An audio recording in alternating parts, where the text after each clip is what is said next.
The sun hung low in the amber sky, quietly slipping behind the thick forest canopy.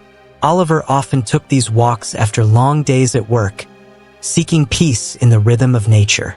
But that evening, something felt off, uncannily off. A strange hush had fallen over the woods, as though the forest itself were holding its breath. His pulse quickened. Midway down the familiar trail, a towering shape emerged between the trees. At first, his mind denied it, but there it was, a bear, yet not like any bear he had ever seen. It sat with its massive back to him, head bowed low, shoulders slumped under an invisible weight. A muffled sound came from its chest, soft, aching, unmistakably mournful. Oliver froze. Cold sweat slid down his spine. He knew better than to linger near a bear, especially at dusk. But this was different. The animal made no move to flee, no signs of aggression. It simply raised its head and turned, eyes locking with Oliver's. Those eyes should have been wild, dangerous, but instead they pleaded. There was sorrow in them, desperation, even a silent cry for help. Oliver's chest tightened. Everything in him screamed to run, but he couldn't. The weight of that gaze pinned him in place. This is insane. I need to get out of here, he thought, but his feet stayed rooted. Curiosity clashed with survival instinct. Then came another sound, low, mournful, like a wounded soul. The bear was crying. Why? What happened here? The question echoed through him.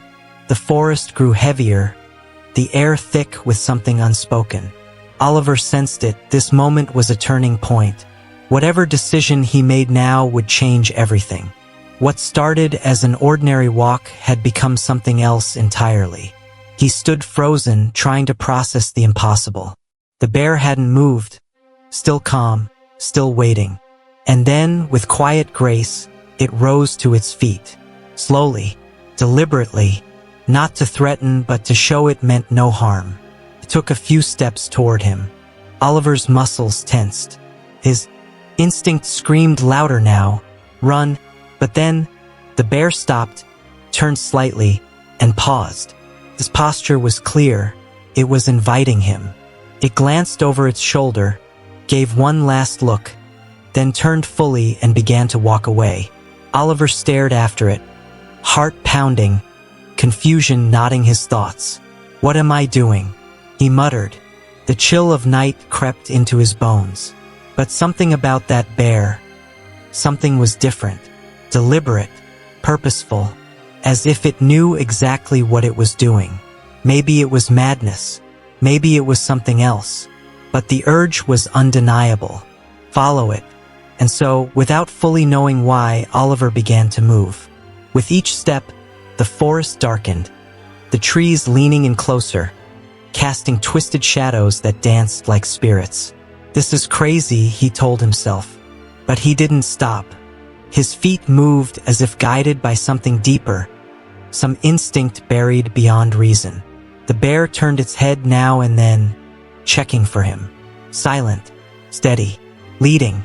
The deeper they went, the more unreal it all felt. Oliver's mind churned, warning him, rationalizing, trying to make sense of what he was doing. Following a wild animal into the night. Yet he pressed on. That sorrowful look, that haunted sound. It had anchored itself in him, and somehow he trusted it. The air grew colder. Night descended faster than expected, swallowing the light between the branches. "Where are you taking me?" he asked under his breath, already knowing there would be no reply. Still, the bear walked on. Each second stretched longer. Reality thinned. The forest tightened around them, the path narrowing, the air thick with unseen tension. The weight of the unknown pressed on Oliver's shoulders. Fear returned, stronger now. It surged through him like a rising tide. "Why am I doing this?" he whispered, breath short. The bear never turned back. Its path through the forest was careful, deliberate.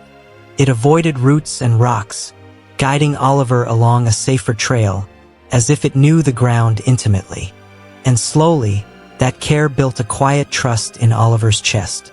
despite the fear, despite the unknown. But the forest was changing. No longer calm, no longer still. The sounds of animals echoed unnaturally. Distant, sharp, unfamiliar. Something in the woods had shifted. Still, the bear pressed forward with purpose. Then, without warning, their path ended. A river, fast and wild, roared in front of them, its dark waters stretching wide and furious. Oliver halted at the edge, eyes scanning the churning current. The moon hovered above, casting a ghostly light across the water. The bear didn't hesitate. It moved toward a narrow bridge, nothing more than old logs lashed together with vines, sagging over the churning river like a forgotten relic. Oliver's chest tightened. "I can't cross that," he thought, his eyes wide with dread as the bear confidently stepped onto the trembling structure. The roar of the water below was deafening, cold and furious, promising no mercy. The fear of falling into those dark depths gripped him, locking his legs in place. But the bear kept going, steady and unafraid. When it reached the other side, it turned back to look at him, calm, patient, its gaze silently urging him on. Oliver inhaled sharply, the cold wind biting his skin. If he didn't follow now, he'd never know what lay beyond. With shaking legs, he placed his foot on the first log. Each step was slow, deliberate. The bridge groaned beneath his weight, the vines creaking with tension. Every creak sounded like a warning. Every breath was held. Halfway across, a sudden gust of wind struck, swaying the bridge violently. Oliver clutched the vines with white knuckles, fear crashing through him in waves. The bear remained still, waiting, watching, believing. Heart pounding, breath shallow, Oliver pushed forward. And then solid ground. He staggered onto the opposite bank, exhaling a trembling breath. Relief washed over him. He turned to the bear, who simply resumed walking, as if nothing extraordinary had happened. But something had. A quiet trust was growing between them, unspoken, powerful. The walk resumed, and with every step, Oliver felt it more. This was a journey deeper than anything he could explain. The mystery thickened around him like mist. The forest began to change. No longer oppressive, the trees started to thin. Shadows retreated as the air opened up. The clearing was near. The bear led on, unwavering, each movement filled with meaning. A strange weight filled the air, a pressure that told Oliver something important was drawing near. He didn't know what, but the certainty of it was undeniable. Then, rusted shapes emerged from the underbrush. Oliver quickened his pace, trying to understand what he was seeing. Metal, beams, faded colors, and then they reached it. He stopped in his tracks. Interrupting voice. Sorry for the interruption. Before we continue with the story, we kindly ask you to like the video and subscribe to the channel. It's very important for us. Thank you. There, hidden in the heart of the woods, swallowed by time and silence, stood an abandoned circus.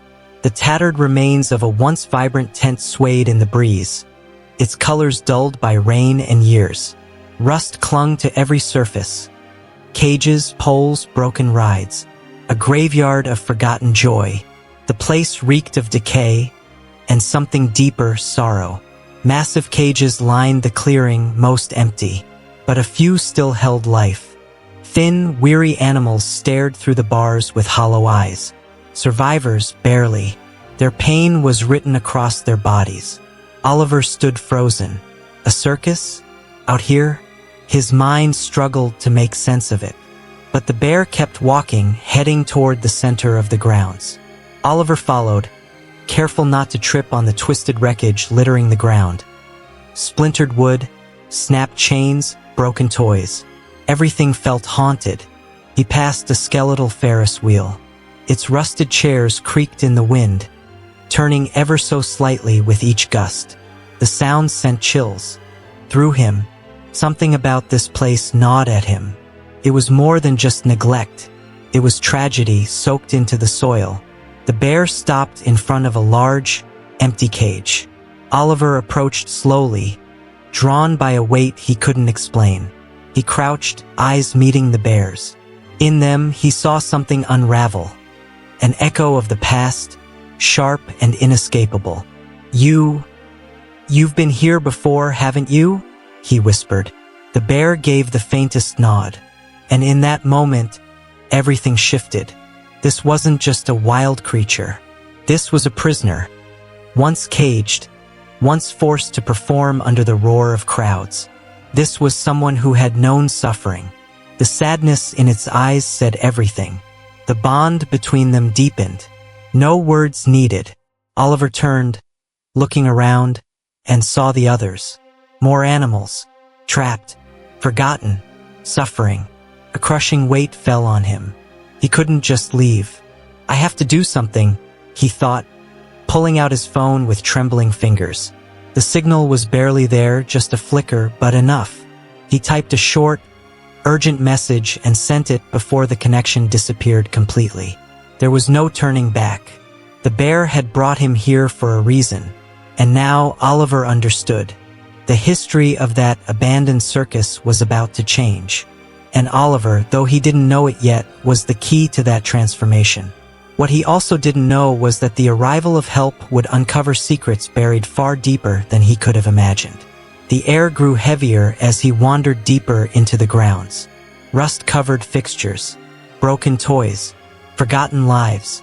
Everywhere he looked, sorrow lingered, clinging to the ruins like fog. Each step pulled him further into a story not his own. He could feel it. The bear carried more than just memory. Carried a burden. Ahead stood the largest tent of all. Its once vibrant fabric now faded and torn by time. The wind made the tattered curtains sway like ghosts.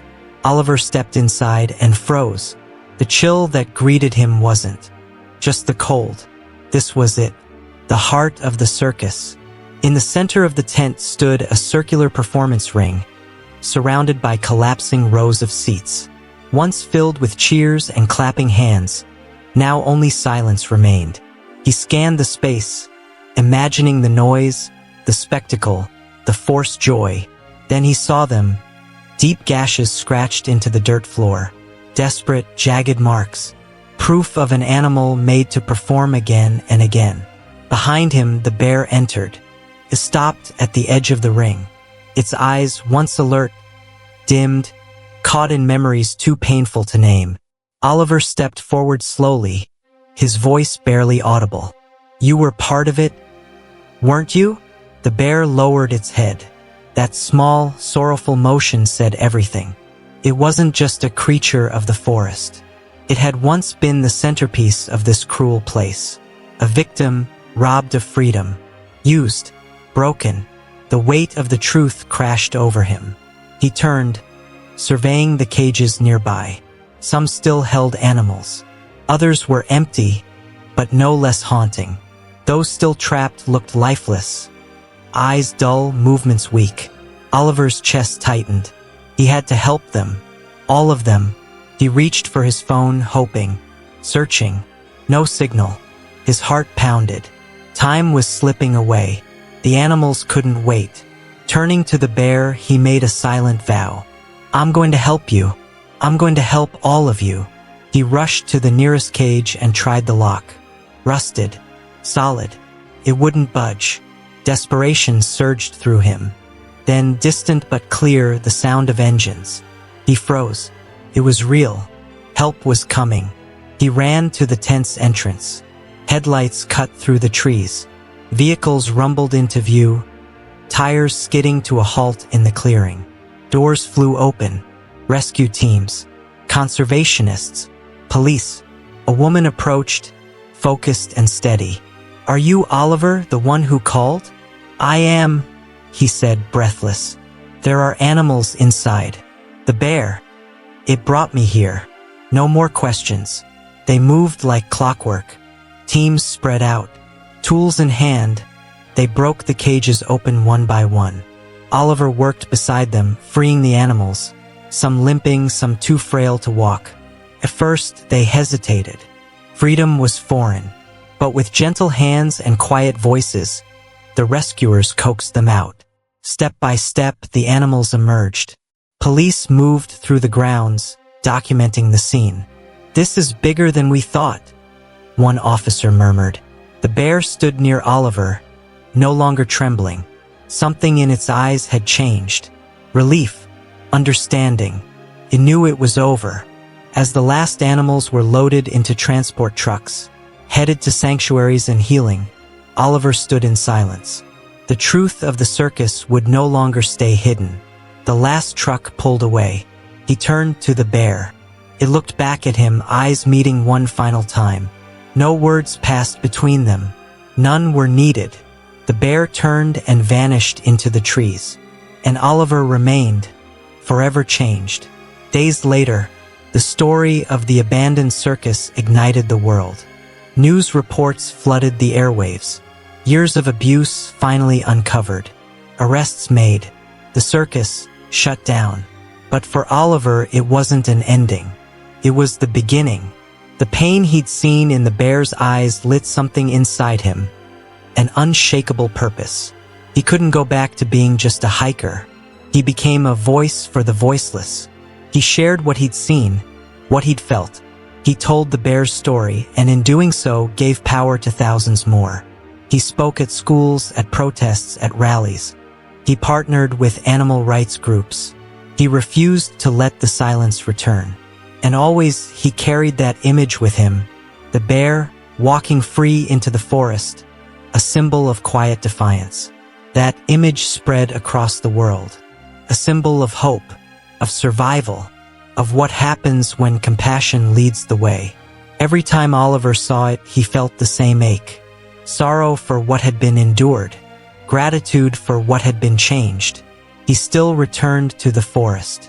He never saw the bear again, but in the rustle of leaves, in the hush of the wind, he felt it, present, alive, free. What about you? Do you believe circuses can still bring joy? Or is it time to end them for the sake of the animals? Let us know in the comments below. If this story moved you, please like, subscribe, and share. Thank you for listening.